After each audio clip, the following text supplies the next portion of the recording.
Сәлеметсіздер ме, қалдарыңыз қалай? Бүгінгі әңгімеміз үй иесі.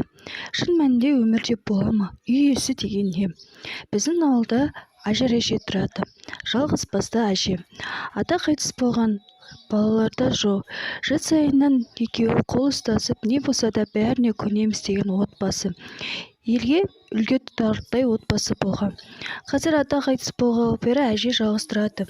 Содан негере хал сұрап келейін деп әжеге келдім. Шай ішіп әңгімелесіп болып үйге жүріңіз дедім. Себебі енем сол кісімен қатар еді.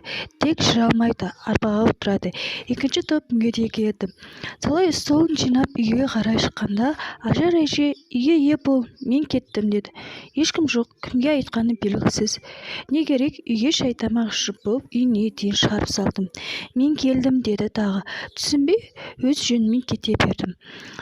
Ажар әже үйін сатпақшы болып түрлі адамдар келіп жатты. Ешкім алмады. Менің туысым үй іздеп жүрген болатын. Соған айттым. Ертесі күні келді. Шай тамағын ішіп болып ажар әженің үйіне келді. Ажар әженің үйін көрді де тая тұрды. Тым түсінбедім. Сұрап көріп едім.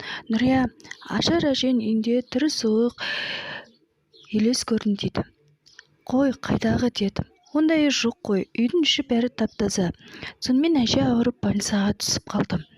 Ұзақ жатты. Жағдайын сұрап, үйдің кілтін алып, үй жинауға барсам, шынымен де үйде елес тұрады. Тұра жөнелдім. Одан соң мүлдем жоламадым. Әже қайтыс болған соң үй солай тұрды. Ешкім жоламады. Кейін естідім, үй иесі болады екен. Ал сіздердің ойларыңызша қалай?